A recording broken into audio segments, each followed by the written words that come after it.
पहला जो था ना, उन्होंने हमारे जो सैलाब आया हुआ है उसके ऊपर बात की, क्योंकि उन्होंने कहा कि जो हमारे सैलाब आ रहे हैं, आज आपको पता चलेगा कि बिलियन ट्री सुनामी जिसको हम कहते थे कि दरख्त लगाओ, वो कितना ज़रूरी है पाकिस्तान के लिए, क्योंकि ये दरख्त ही हैं जो हमारी माहौलियात को ठीक कर सकते हैं।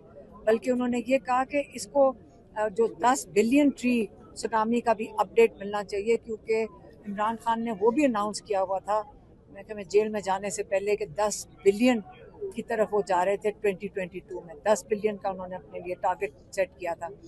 देखें, जो दरख्त हैं, आज आपको पता चल रहा है जो ऊपर से लैंडस्लाइड्स हो रही हैं वो किस लिए हो रही हैं, और जो जानी नुकसान, माली नुकसान, ये किस लिए हो रहा है, क्योंकि ऊपर से आपने जब दरख्त काटेंगे, और अगर बचत हुई है वो इसलिए हुई है क्योंकि ये दरख्त जो है ये बड़े हो गए हैं। इमरान खान ये भी चाह रहे थे कि जो अब जितने साइज के दरख्त हो गए हैं वो भी दिखाए जाएं। और आपको ये पता है ना कि IUCN जो इंटरनेशनल ऑर्गेनाइजेशन है, उन्होंने इसका ऑडिट किया हुआ है, और दुनिया में पहचाना गया है कि जो बिलियन ट्री सुनामी थी, इसमें एक्चुअली जो सबसे ज़्यादा काम किसी मुल्क ने किया था, पाकिस्तान इस बिलियन ट्री की वजह से, बिलियन ट्री जो उगाए गए थे इसकी वजह से पहचाना गया था। तो ये जो बिलियन ट्रीज जो दरख्त लगे थे, ये काफ़ी इन्होंने पाकिस्तान की, और ये जो ऊपर से जो फ्लड्स आए हैं, जो लैंडस्लाइड्स हुए हैं, काफ़ी बचत इन्होंने की है इस वक्त। और जो पंजाब के फ्लड्स हैं, उन्होंने उसका भी जिक्र किया।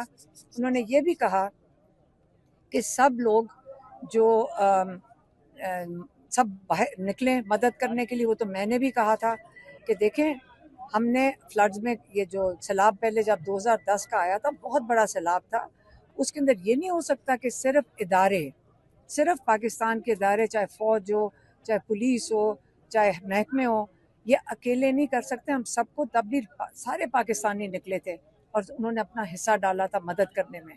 तो अब भी सारे पाकिस्तानियों को खाना चाहे गाड़ियों में भर के ले जाएं, जितने लोग मदद कर सकें सैलाब ज़दगान की मदद करें।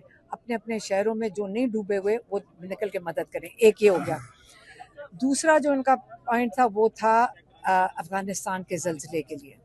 वहाँ पे भी उन्होंने अखबार में पढ़ा है कि तकरीबन 1000 से ज़्यादा लोगों की बात हो गई है वहाँ पे भी, अफ़गानिस्तान में। और उन्होंने कहा कि देखो, इस वक्त अफ़गानिस्तान हमारा मुसलमान भाई हैं और हमें इनके साथ अच्छे ताल्लुकात रखने चाहिए। और मुझे बड़ा दुख है कि ज़बरदस्ती धक्के दे के लोगों को यहाँ से निकाला जा रहा है। और अफ़गानी, एक तरफ वहाँ पे ज़लज़ला आया हुआ है, दूसरी तरफ आप उनको यहाँ पाकिस्तान से ज़बरदस्ती निकाल रहे हैं। ये वक्त ये है कि हमें अफ़गानिस्तान में अपने लोगों की, उनके भाइयों की, बच्चों की, ख़वातीन की मदद करनी है। और तीसरा जो पॉइंट था उनका था, मैं क्या, मैं पार्टी वाला था, क्या था तीसरा, इलेक्शन। हाँ, एक उन्होंने बहुत अप्रिशिएट किया।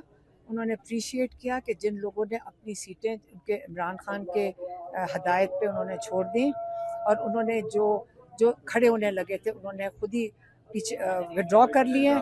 और उन्होंने कहा कि ये बहुत ज़रूरी है कि आप उनका साथ दें जिनकी सीटें ली गई हैं, जिनकी क्या कहते हैं, एक तो उनको गलत सजाएं दी गई हैं और साथ ही उनको डिस्क्वालीफाई कर दिया गया है, और ये बिल्कुल गलत है और उनके लिए खड़े होना चाहिए।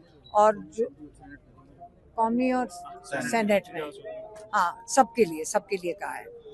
और चौथी चीज़ थी कि जिन लोगों ने वो बड़े खुश हुए सुन के, उन्होंने अप्रिशिएट किया कि सारों ने कमेटी से विड्रॉ कर लिया, सारे जो मेंबर्स हैं।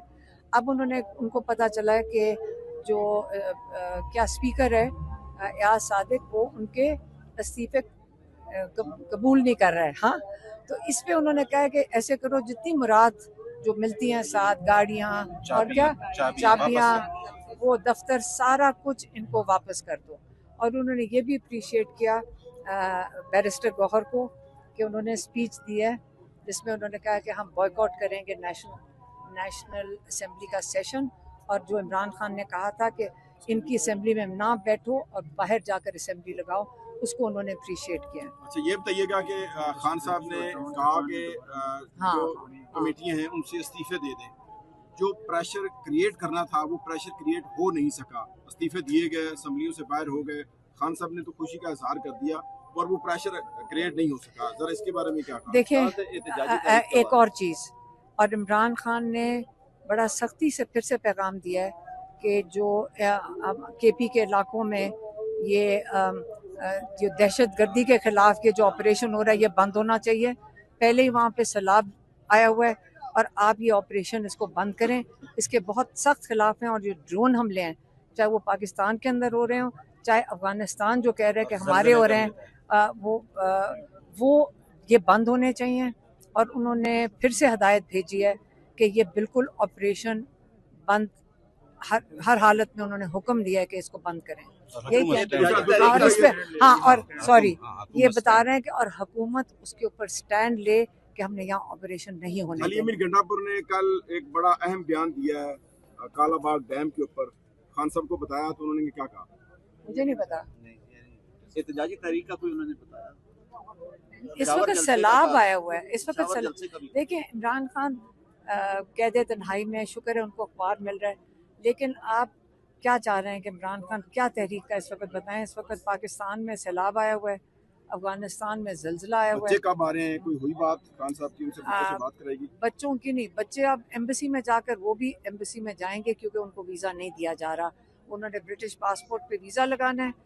ब्रिटिश हुकूमत ने उनको मशवरा दिया है कि आप ब्रिटिश पासपोर्ट के ऊपर अगर वीज़ा लगवाएंगे तो हम काउंसलर सर्विस देंगे, क्योंकि पाकिस्तान में यहाँ के जो मिनिस्टर्स हैं यहाँ से खुली धमकियाँ दे रहे हैं कि अगर बच्चे इधर आएंगे हम उनको अरेस्ट कर लेंगे।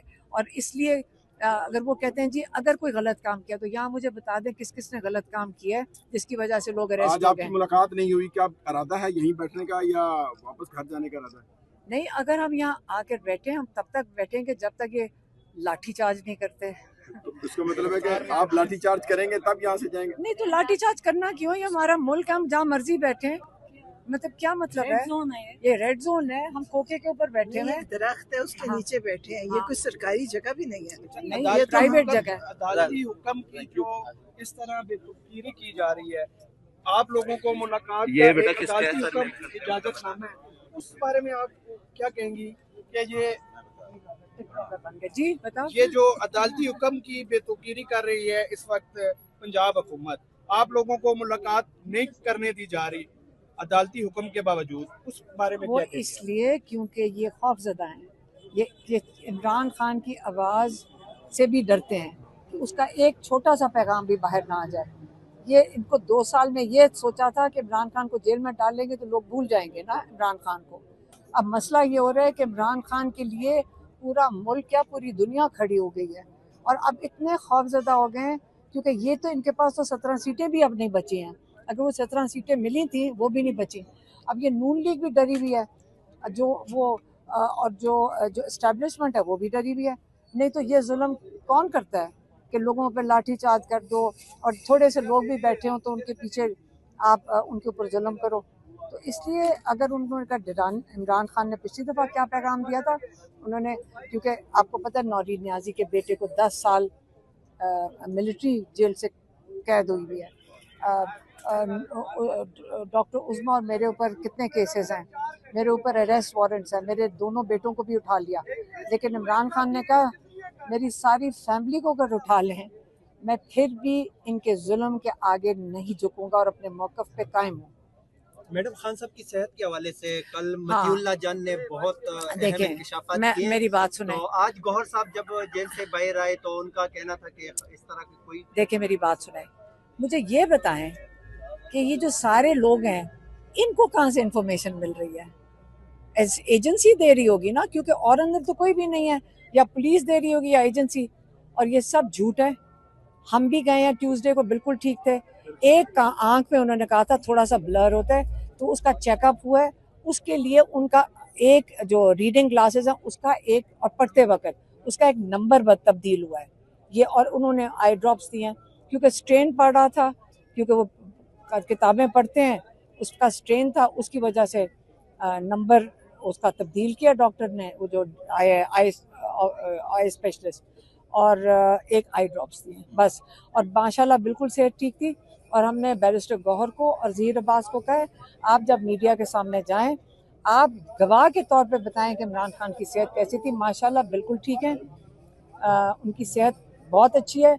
और इमरान खान को आप 2 साल के बाद ये कहना चाहते हैं कि कुछ ना कुछ उसको, अल्लाह ना करे कि कुछ हो गया है, लेकिन अल्लाह का शुक्र है, अल्लाह में वो यकीन रखने वाले ईमान वाले इंसान हैं।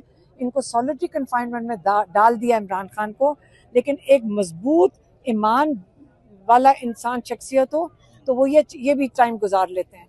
और वो अपनी सेहत उनकी बिल्कुल ठीक है, मजबूत हैं, और इंशाल्लाह हम उनको ये जो 14 साल कैद और 10 साल कैद है, ये हवा में उड़ जाएंगी। अभी इंशाल्लाह हम सारे जो खड़े हैं, ये आपको यहाँ से थोड़े से, आपका ख्याल है थोड़े से 1000 बंदा खड़ा होगा। ये जो पाकिस्तानी तैयारी कर रहे हैं अपना इतने अजीम लीडर को और बाकी जो नाजायज़ कैद में, इंशाल्लाह हम सारे यहाँ मौजूद आ जाएं। ये वक्त जल्द आने वाला है कि अल्लाह की भी मर्जी और अल्लाह का भी प्लान है। और सबसे बड़ी चीज़ देखिए, इमरान खान के लिए दुनिया में दुआएं होती हैं। आज तक मुझे कोई एक इनमें से बता दें इनके लिए कोई दुआ करता है, घर वाले भी नहीं करते होंगे। इमरान खान के लिए दुनिया, खाना काबा, करबला, अमेरिका, जहाँ से सुने लोग कहते हैं जी तहज्जुद में हमारी माएँ दुआएं कर रही है। कोई माँ किसी के अपने बच्चों के अलावा नहीं करती। इमरान खान के लिए दुआएं हैं, और मैं इमरान खान को ये बता के आई थी, आपको फिक्र नहीं करनी चाहिए, आपके लिए इतनी दुआएं हैं, और जो आपके साथ जुल्म कर रहे हैं उनके लिए उतनी बदुआएं हैं। गजा में और फलस्तीन में भी दुआएं, सब जगह अल्लाह करवा रहे हैं। और इंशाल्लाह इमरान खान सेहत के साथ, जिंदगी सेहत के साथ बाहर आएंगे और अपने मकसद में कामयाब हो गए। आप देखिए। इंशाअल्लाह। शुक्रिया।